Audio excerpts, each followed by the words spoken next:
West Virginia mountain melody. There's a new river singing to me. Oh, this time it's wild and free. Your West Virginia mountain melodies. Welcome to another edition of Around and About the Clarksburg History Museum, and we're joined today with Anna Chandler. Anna is the curator of the Helvetia Museum and studied Appalachian Studies at West Virginia University Masters of Arts. And Anna is going to talk to us today about the history of Helvetia and the Swiss immigrants who settled there. So Anna, welcome. Thank you for joining us today. You are most welcome. I'm very, very honored to be asked and tickled to be here. Thank you. Thank you. I had a chance to visit Helvetia this past week. This is in October when we're doing this, and I have to tell you, it was beautiful. I just love Helvetia, the people, the scenery. Took me an hour and a half to get there in my car, so I'm curious to see how the Swiss immigrants got there and how long it took them. But I encourage anyone to come up and visit your museum. The library is wonderful. People are so wonderful up there. So thank you for coming down here today. You're going to give us a little bit history of Helvetia, and also there's a connection with Clarksburg that the immigrants had with Clarksburg. But first, for people that don't know, from Clarksburg, how do you get to Helvetia? Well, there are a number of different ways. Probably the easiest would be to take 79 south to the Weston exit and pick up is that Corridor H? Yes. 33. Yeah, 33. Across to Buchanan, and then pick up 20 south to French Creek to the West Virginia State Wildlife. I've always called it the game farm, but that was always the game farm to me. But when you get to that, you turn left, and it's about 15 or 20 miles back towards, it's actually over towards Elkins from there, but that's the easiest way to get there. If you're coming from Elkins, go down, I think it's 219 to Mill Creek, and there's the Helvetia Road in the middle of Mill Creek. You have to turn right to go out that way, and that'll take you over two mountains. They're pretty good sized mountains, and drop you right down into Helvetia. So it's not a short drive. If you get car sick easily, it's not a smooth. It's curvy. It's very curvy, but it's beautiful. It's it beautiful. Really is. It is. And Helvetia is nestled down in a valley in Randolph County. Next door to Pickens, if you've ever heard of Pickens. Not very far from Webster County, not very far from Upshur County. So down there in a little corner. It's been there since 1869. When give you the quick story about how it was founded. Right after the Civil War, West Virginia was a new state, and there was not a huge population in West Virginia, so the state government realized they needed to entice people to come and settle in West Virginia to help the state as a whole grow. And for whatever reason, they realized that the Swiss were very industrious, very well educated, excellent farmers. And so they put land agents out, and they did a mass media campaign, both in the United States and in Europe, to try to recruit all people. But the Swiss was one that, in this scenario, that was very interested. There were political unrest in Switzerland. Their primogeniture, I believe, was still in process. And what that is, that's a European tradition where the firstborn male gets all the inheritance. So if you had subsequent sons, they didn't really get anything as far as a home, any income. They'd have to go to the military, the religious sects and different things that are there. So not much of a future for a young man in Switzerland. No, not much at all. So that was kind of an incentive. Ireland around, not too far off from that, the potato famine hit. So there were just different conflicts and strifes that they had to go through. So a lot of them were aware of the freedoms that America allowed, land, religion, to be able to be your own person, and without the restrictions that they would have had at home. Now, the one thing that was very difficult was you were saying goodbye to home. You may never, ever see your loved ones at home again. Depends on whether or not you had the wherewithal to be able to make that trip. And there's no airplanes at that time. They had to get to the coast and book a passage on a ship and sail across the seas. The later ones had steamships that were powered. Much, much earlier ones, of course, would have just been wind-powered schooners and things like that. But so they came after the recruitment was there. They came, and a lot of them came in through New York City, and they would gather in little clubs that were called the Grütli Verein, and it was a mutual support society. They worked together to make sure that if somebody needed something, they tried to make sure that if somebody was hungry, they got them fed. Kind of like the Italians have the Sons of Italy, yes, or something, some organization like that of the same group of. Very similar, yes. And one of the land agent recruiters heard about the organization and went visited and convinced them that West Virginia, the new state, had lots and lots of property, and to some degree, I'm pretty sure they discussed how similar the topography was to certain parts of Switzerland. Where most of these immigrants were coming in from was northern Switzerland, the German-speaking part, and the mountains and hills there are not unlike what we see here in West Virginia. Some of them had a little steeper, higher mountains, but a lot of them were the not rolling, just mountains like we have here. So it was like, it made them feel like home. Did most of these early Swiss immigrants that came to West Virginia, did they come from a certain city in Switzerland, or just all over the country of Switzerland? All over that I found, basically the northern part, which would include Zurich, Bern. Bern's not real northern. That's their capital city. They have cantons there that are like our states. So, and that's what I remember.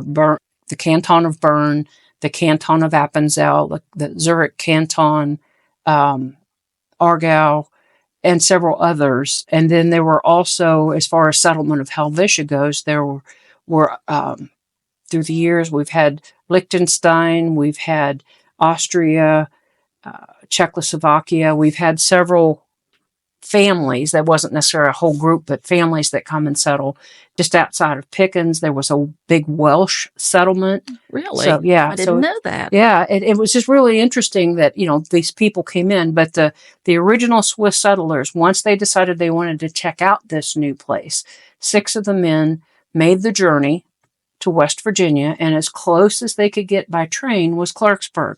So Clarksburg's where they got off the train. They were met here by multiple land agents, even though they kind of knew where they wanted to go to start with, that offered them the opportunity to consider other places. I know one was from Braxton County, one was from down near Charleston and Kanawha County, but they, for whatever reason, they elected to stay with their original intent to go through to where Helvetia now is today in Randolph County. Now, I did read in one of my literature here, some of those land agents that were in this area were names kind of familiar around Lewis, Harrison County. Jonathan Bennett, Gideon Camden, those are Lewis County names. Those are big names in that and area. Then John Hoffman was here in Clarksburg. So I'm not familiar. I think he was a colonel during the Civil War on the southern side, I believe. But these land agents would go out and they'd give you like a kind of like for when you're buying a condo or something. They give you the spiel. Yes. Yes. The one that I have found was Mr. Eisner. There was a second one, a Mr. Lutz, Lutz. And I know there were a couple other ones. And I think Dis DeBar, who did the Charles state Dis seal, DeBar, yes. He was kind of instrumental in that also. They unfortunately some of the families did find an unscrupulous land agent who sold them land he didn't own or didn't have the right to sell. So some of the families actually had to pay twice if they elected to stay.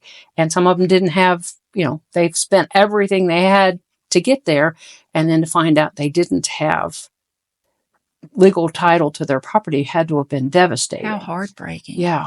So that's And you didn't know the language maybe either, too, It didn't take a lot of them long to pick it up. Really?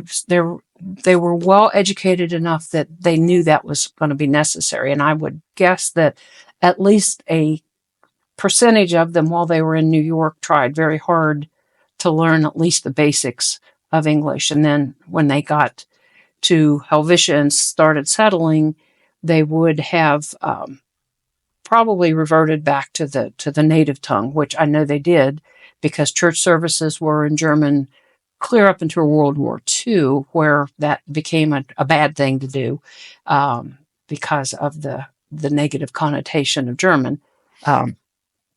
And there's some stories that go with that too, which is kind of interesting, but we'll not do that one right now. So they landed here in Clarksburg, got off the train. Then what did they do? They walked. They walked all the way to between 60 and 75 miles. They walked. It took them 5 to 6 days. And they were met with great hospitality by the folks that were already there, the local farmers that had been there and had their own farms and communities. But I would guess they probably followed the river from Buchanan at least up to Helvetia, because that's in the upper reaches of the Buchanan River. And this was like in 1869 in October. Yes, you're right. This is the first round. So this is the guys going to check it out. When they got there, they decided it was absolutely virgin. There was nothing there but trees and wildlife. It had to have been stunningly beautiful, but I would think rather intimidating. Yeah. Because here's this really cool place that they're thinking about bringing their families to and settling in. And there's plenty of wildlife, there's plenty of fish, plenty of water, but no buildings, no roads, no railroads. So they've got to be very self-sufficient to be able to do this. And the closest town to them, what would have been Buchanan? I know Fiddler's Mill over at Arlington in Upshur County was not, it was a day's walk. But Buchanan, I'd say, was the big one. The closest larger city. And they decided they were going to stay, but they had to go back to New York to bring the people with them. So they built a very small cabin. It's the community settlement cabin, I think is what they called it. But it was just a tiny little place that they were going to stay in through the winter. And I'll explain more about that here in a second. So they went back to New York. A group of them decided they were going to take that big leap of faith, and they were going to go to Helvetia, and they hadn't named it yet. So to this new place to live, there were 14 or 15 men and one woman that came in, and she was pregnant. And I can't imagine. I can't. How brave these people were. Cannot imagine this. So they got on the train, went to Clarksburg, got off at Clarksburg, and made the long journey into what is now Helvetia.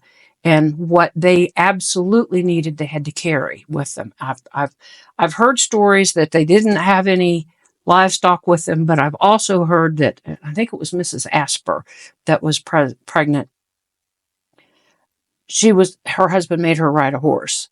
Yeah, but she said it was so uncomfortable being on the horse that long. She just wanted to get off and walk, and he made her stay up on the horse because it was a little cold, and he wanted her up there and safe. So yeah, especially since she was pregnant. I mean, my goodness. I don't know how far along she was. I know she gave birth, I believe, to one of the first children in Helvetia, obviously, because there weren't any other ladies at that point, but more came. So when they got to Helvetia, they all were in this little one-room cabin. And during the daytime, the men would go out, of course, and clear the properties that they had purchased and then built their own cabins. So when the spring came, or at least into the summer, they all moved out of the cabin and the next group came in. And so that happened over and over for quite some time. And they helped each other. And there were other folks within a reasonable distance that if they needed help, but they were pretty much on their own. I can't imagine the bravery of those people I can't either. and how hard it would have been. Just clearing the land to have logs to build your cabin with, and then clearing more to build or to have pastures and gardens. Wow. It's and these were amazing. not small trees. These would have been Huge version that never had been cut. correct. They would have been humongous, and a lot of hardwood, a lot of chestnut, which is a humongous tree when it's full grown. We don't see too many of those anymore because of the chestnut blight. There were pine patches, of course, but most of what they were in was hardwood. And now, how did they get the name Helvetia? Oh, good question. Thank you for asking. Once they got their community established, and there was a square that they reserved when they started parceling out the area for the community. So they got together and they had several discussions on what they wanted to call it. And Helvetia is the Swiss word for Switzerland. Oh. So that's what they ultimately settled on. There were several other names presented, but that's the one they settled on. So that's what you see and hear. I've heard it pronounced Helvetica, which there's no C in the name, but I've seen and heard people call it that, but we call it Helvetia. And it's a very unique little community that has survived. It's very tiny today, but it has survived. What are some of the names that are still around in that area? Do you still have families that are from those very early settlers that still live up in that area? We do. There are Metzners, which actually you have Metzners here in Clarksburg that are from that family. You have the Hasleybachers. Again, a lot of the Hasleybachers, they were talented carpenters. So the Hasleybachers were involved with carpentry here in the area. Berkeys, I hate it when I go blank. Foreigners, they weren't Swiss, but they became part of the group. Aspers, they're not here. They went to Buchanan and moved up. Bettlers. Berlin Carlin, I knew him. Carlins, they were an early family. The Bettlers and Carlins. The first round, and bear with me here while I look at my notes, Halders, Muellers, Aspers, Zielman, Holzweg were the first group that came in with their families. And then my family's surname was Coprio and Schweitzer. And they didn't live in Helvetia, but they lived on the other side of Pickens in a little community called Penbro. They came into Helvetia to go to church and to do Sunday school and were part of the community. Now, it was a self-sufficient little community. Like you had doctors and... There were different doctors. Most of the women were midwives. They knew how to take care of that. A lot of the early folks, they were professionals, a lot of them. While they did know how to farm and do things, they were bakers and jewelers and cheesemakers and not so much doctors. They kind of came in as the need was there because Dr. Stuckey, who was probably one of our more famous ones, and Dr. Gruber, who happened to be a nephew of Hans Gruber, who wrote Silent Night. Really? Lived in Helvetia for a while. We're kind of proud of that. That would be something to be proud of, yes. And the gentleman, it's kind of neat how things go in a circle. Since Dr. Gruber was nephew of the writer of Silent Night, the gentleman that lives on that property now is actually a professional concert pianist. So how perfect is that? Oh, that's neat. And it's very cool to know that musical circle has made the loop. Helvetia had their own band too, didn't they? Oh, they had multiple bands, and initially there was one, and they were brass bands. That was kind of on vogue at the time period. Was each community, each lumber company or whatever had their own brass band, and they played at all the events. And with the Helvetia band, it's been called the Star Band and the Helvetia Band both. And part of that is because at one point in time, somebody had a disagreement, just like everything else, people disagree. So that lo and behold, now there are 2 bands. And there was also a baseball team. They had their own little baseball team that they played, and that was, you see a lot of pictures of Helvetia Baseball, HBB, I think is what it says on it. You didn't necessarily have access to the outside world, so you brought things with you. Music has always been a huge part of our community.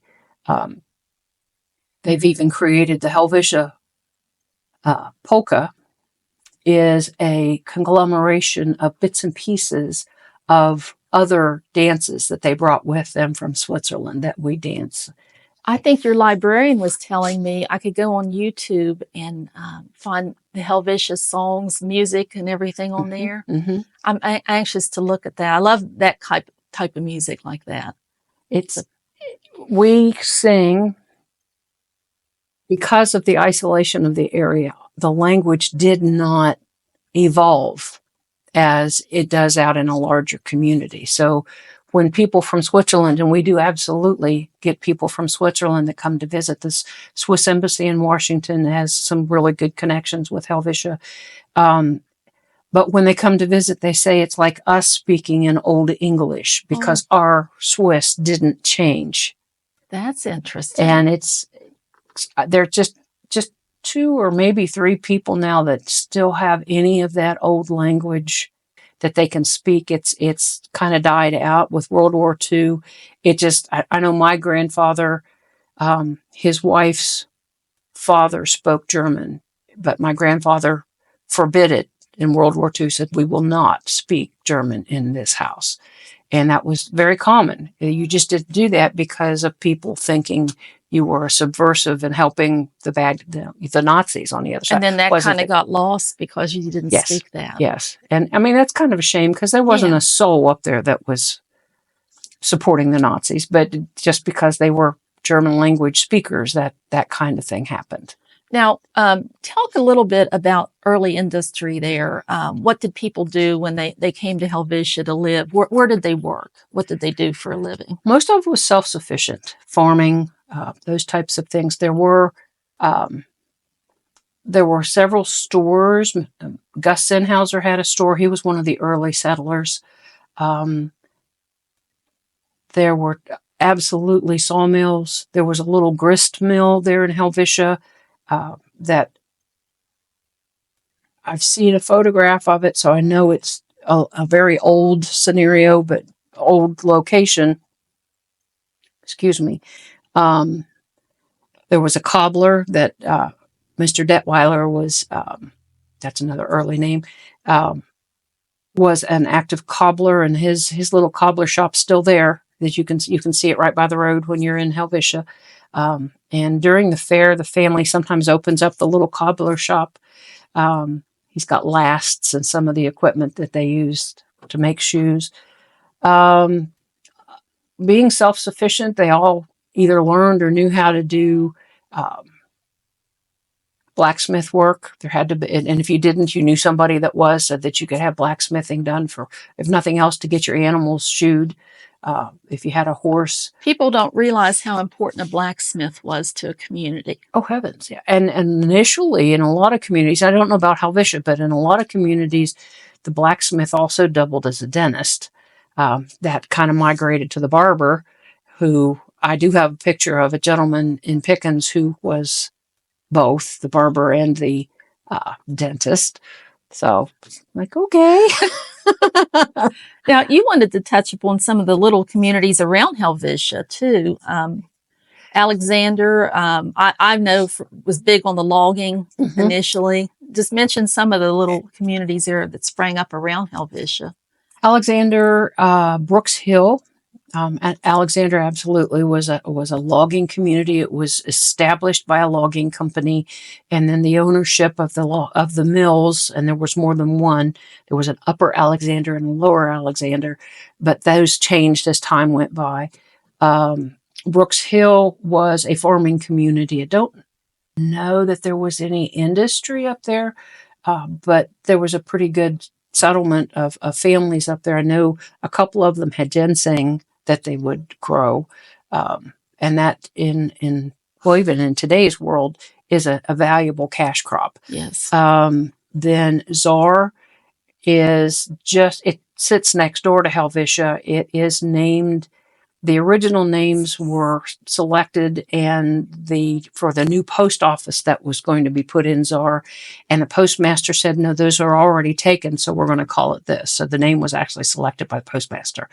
And there's Palace Valley, which is a really pretty little community, and it actually has a railroad that runs right through the middle of it, because that is the railroad that runs from Star, which is a coal plant, but I believe that has now, or is going to be closed, and the railroad shutting down. So that's kind of a shame. And it comes down to Alexander. That railroad probably opened that area up a lot, though, didn't it? Absolutely. There's some wonderful ghost stories and just stories of life up that spur of the railroad. And then at Alexander, it joins up with another one that went up and through Newland, Selbyville, which those are Upshur County communities, and then up to Craddock and Silica, and on up into Pickens.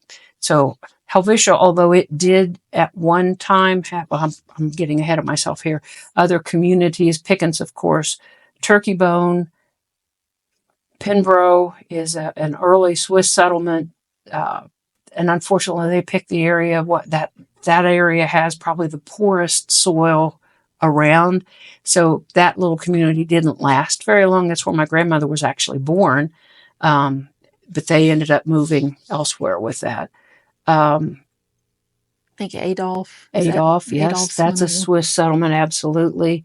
Trying to think. I know there's Star, Blue Rock, which supposedly is named because it gets so cold in the winter, the rocks turn blue. That's what I was told. I bet the winters are pretty brutal up in that area. The view from Blue Rock at the very top is just, you can literally, I think you could actually see Virginia out way off in the distance on a clear day. Just beautiful up there. Helvetia area, I think any time of the year would be beautiful up there. I've never been there in the winter time, but I bet it's beautiful. Our farm's halfway between Helvetia and Pickens, and my grandfather told me he had seen it snow up there 12 months out of the year. Now, did it stick? No, but he'd seen it actually snow, and it snowed up there last night. Oh, I heard they were expecting snow. Yeah. I wondered about that. It would be pretty because the leaves are still on the trees and the ground's still warm enough that it wouldn't have, stuck at all, but it would have been just gorgeous to see that happen. But yeah, it can be pretty rough. And I know I'm forgetting probably a dozen local communities, and I apologize to anybody that's saying, but what about, because that was not my intent to forget them. There's just so many to try to think about. But so what was the heyday of Helvetia? What would you say, when the timber industry was there, or? I would have to say the 20s, 30s, and 40s, probably. With the coming of World War II, military and military support were huge. So just like any other community, a lot of the male population, a lot of West Virginia ended up in Akron with Goodyear, and it's Boeing now, but there were several aircraft companies up there. So they went away and into Chicago to support that. If they didn't serve in the military, they supported the military. And the home farms, sometimes they took the families, sometimes they didn't. If they took the families, the farms were just left idle. And that's unfortunately what happened with a lot of them. Talk about Helvetia today. If I go to Helvetia, what would I see when I visit there? You will see a very tiny little community that is very proud of its Swiss roots. In Helvetia, there is the Hütte, which is a restaurant that has Swiss-German food. And I will suggest to anybody that's interested in going up, because food's really good, but please do double check for their availability. They've had some staffing challenges, so they've had to adjust their hours a little bit, but it's well worth the drive up. It absolutely. I had it the other day. It's delicious. As soon as you walk in, the smell. Oh, it smells heavenly. Yes. That's great. They make It's like a little house, isn't it? well, and it is all little rooms you set in. And it was made in a house. The building that was originally on that site, I'm going to show you this picture just so you can see it. Oh, okay. This is the store. The Vogel store was the original building that was on that space, but it burned down. And when they rebuilt it, they built a home. And Stella Carlin Duke lived in that home, and she had gas pumps out front, and she had when the telephone finally made it to Helvetia, the switchboard was in that building. And when you go back in one of the back rooms, that old switchboard's still back there. Is that hers? It's okay. That whole building is full of beautiful antiques. Oh, there's something to see everywhere you look. Yep. And you go back, turn around and look again, and you'll see more, which is just, it's a beautiful place to stop and visit. And they've got a deck out back. If the weather's warm, you can eat out on the deck. It's a covered deck, so you don't have to worry about sitting in the hot sun. It's a beautiful place. So that's the restaurant. I know the day I was there, Anna, I think I saw probably 3 or 4 cars from out of state. Mm-hmm. There are motorcycle clubs that they make an annual fall pilgrimage in.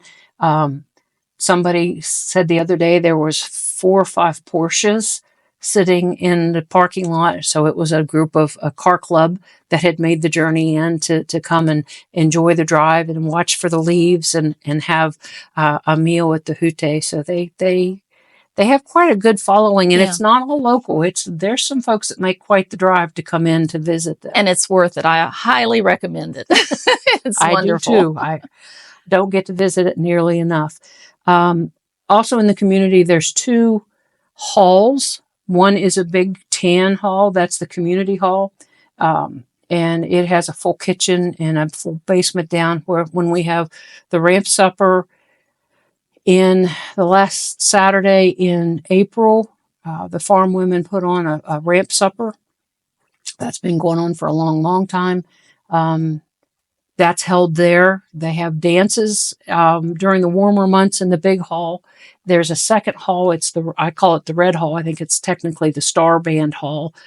But during the colder months, the first Saturday dance, and there's a dance every Saturday, first Saturday of each month, is held at the Star Band Hall.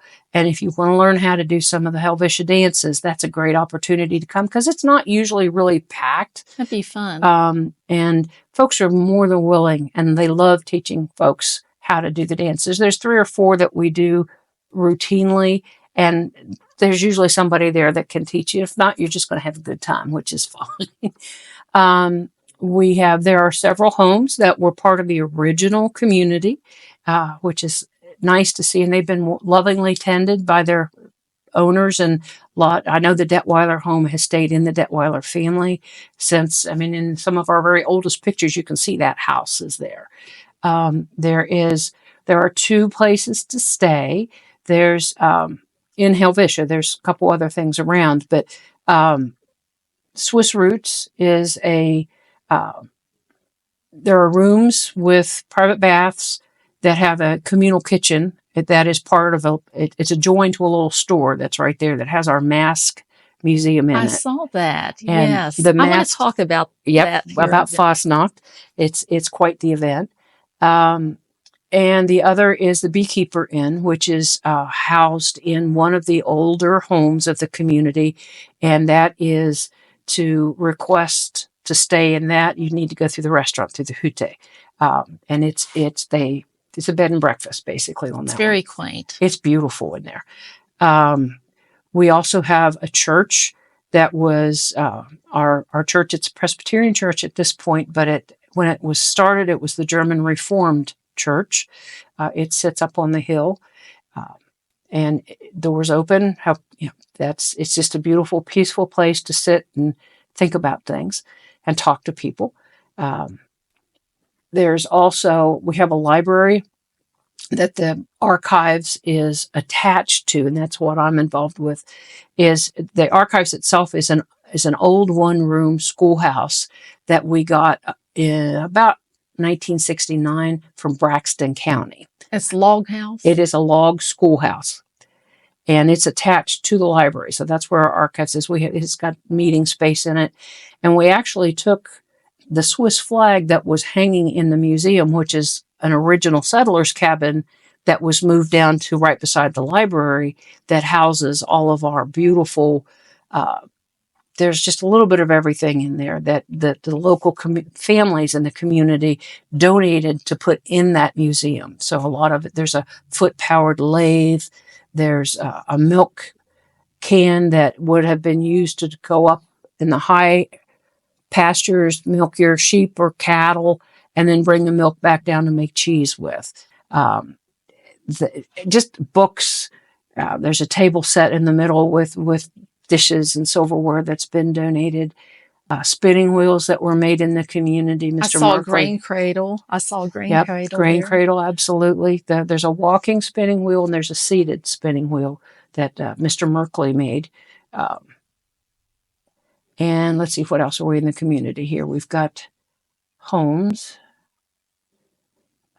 Beautiful little stream that runs down through the center of Helvetia.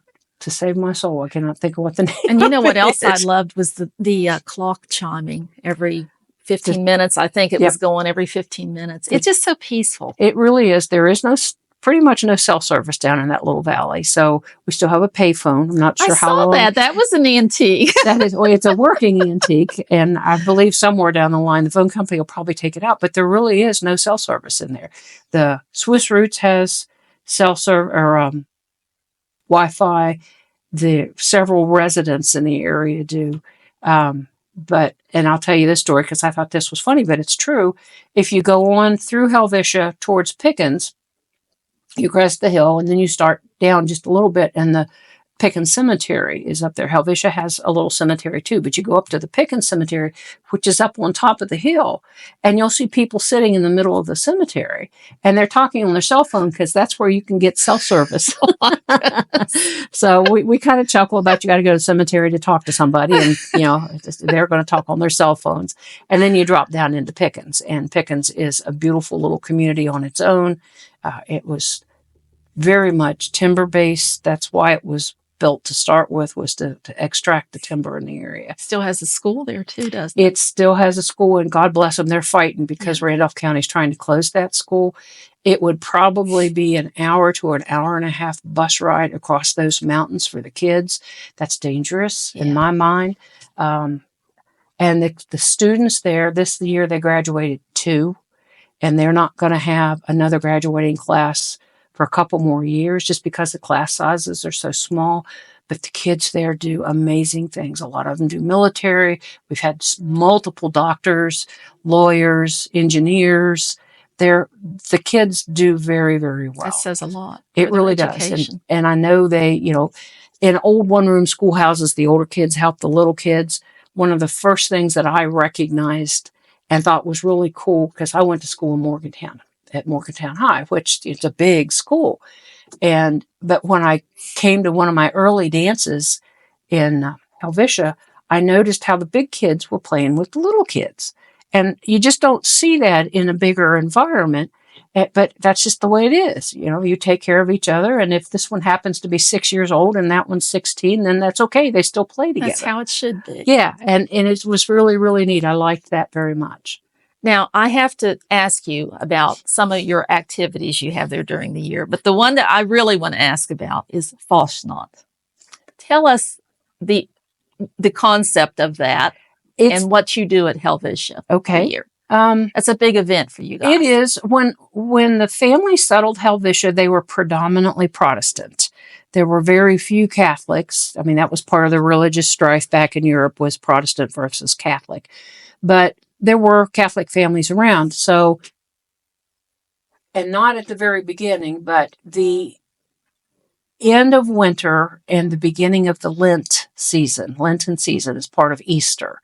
One of the things you always do, and I'm not Catholic, so if I get this wrong, I'll apologize now, is you don't eat meat during Lent and meat products, which would include fat, lard, which would be one of the predominant fats that they use in cooking. You'd have a big tub of lard and you'd use it. And you use lard with your sausages and so, just all of that. But So one of the ways to use up that fat was to have, and this happens at Fasnacht, the farm women get together and we make Hosenblatts and pizzelles. Rosettes. What's Rosettes. Hosenblatt? A Hosenblatt literally translates to knee patch.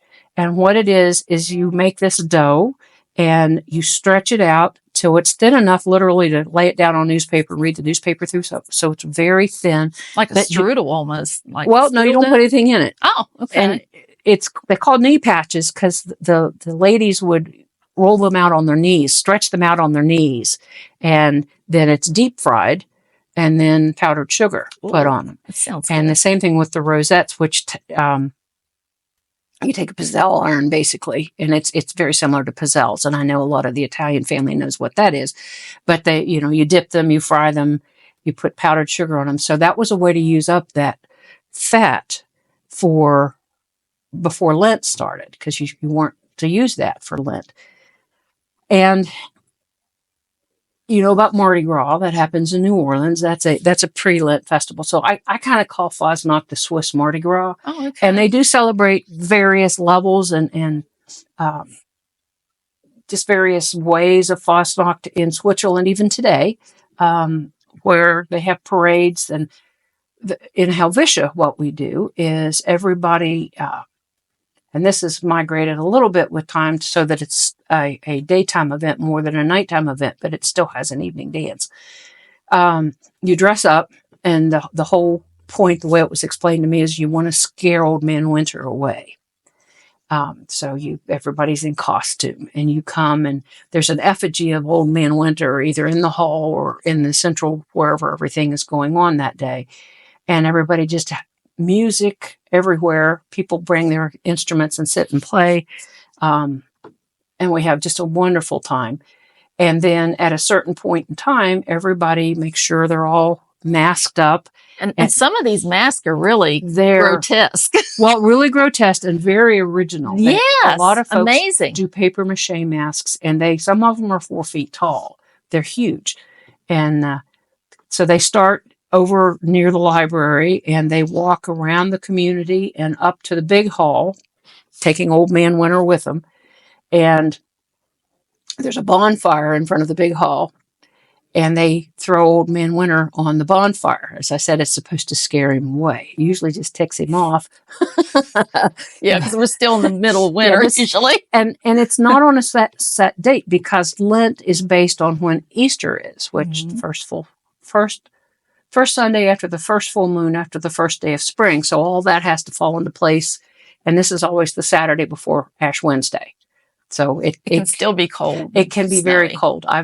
We had an event. I did not make the journey up for this one, but it was frigid. It was down below zero, and there were people there. They brought tents to sleep out in.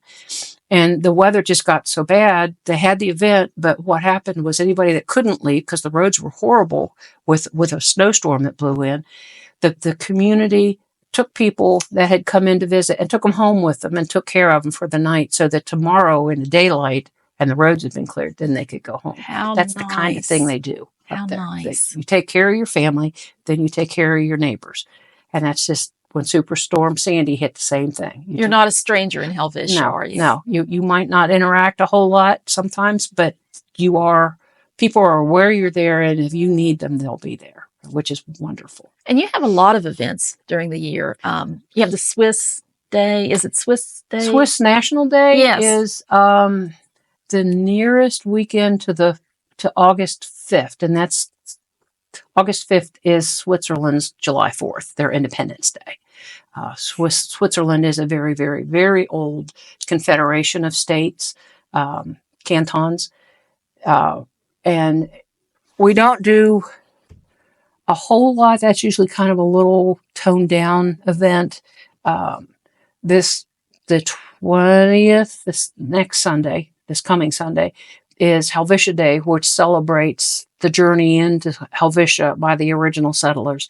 So we're going to walk up and come down the trail that they came down on, and then have a little covered dish potluck and music that afternoon.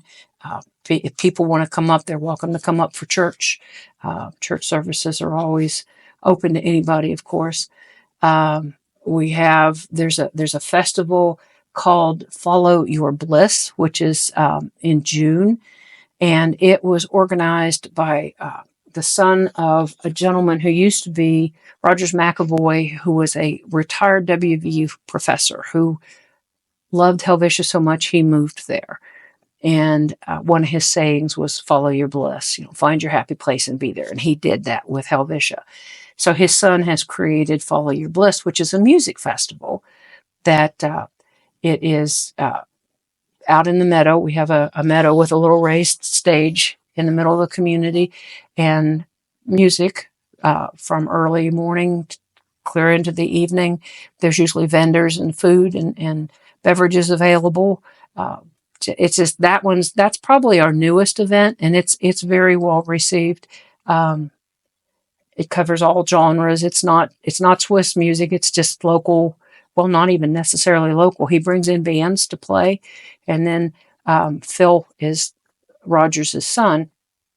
He's got a group and the members vary. He calls it the Fill in the Blanks band. So between the groups where there's a blank, fill in the blanks go in there. And I thought that was a very creative name, I thought. We've done. Are your ramp festivals well received? You have a lot of people for those? We do. Not as much as we have in the past because of competing. Where we're at right now in Helvetia is the last Saturday in April. That's also the same time Elkins does theirs, and we're not that far from Elkins, so we lost some participation because of that. Pickens has a ramp festival, a ramp supper, Saturday before that, so that's usually pretty well attended. I know there's one over at Hacker Valley, and all over the state, because that's. Do you all have a website that people could go on to see what activities are happening around Helvetia? Yes, and I'll have to get that for you. We'll put it on our webpage for this. I know there's there's a website and there's Facebook pages. Okay. There's multiple Facebook pages. I grew up in Pickens. Helvetia is a Facebook page. It is not public, but you can ask to be part of it. The Helvetia Restoration and Development is where a lot of here's what's happening and when and who and whatever, that's where you're going to find a lot of that. But Helvetia does have a website. And we'll post that. If people are listening, they can click on, get a direct link to that. Also, what I loved about, I think West Virginia Archives has so many of the old photographs of Helvetia, which is something to check out, I think. Yes, there were 3 or 4 reasonably accomplished photographers in the area. Uriah Schock was a professional photographer. He had offices in Webster Springs, Weston, and Buchanan, and he would make the circuit and take photographs of people and communities and stuff. And you can usually tell because there's usually some kind of a woven coverlet or something hung behind, or he's cut greenery and put in behind the people, and his are kind of distinctive because of that. We also had Walter Agder, who was a local photographer. I forget his first name. Mr. Hofer was one of the photographers in the area, and we've had just wonderful success with people sharing those.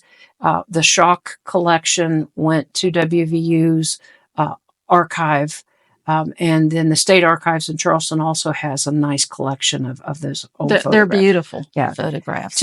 Even if we don't know who they are just stunning to look at, the background, what was around the people, what they had on, just everything. There is one of my favorite groups of photographs are the little kids, those babies that are in their beautiful white, for lack of a better word, christening gowns and things like that. Just gorgeous kids. I love, too, the pictures of the loggers, the men with the big trees and everything. Oh, heavens. The work that they did.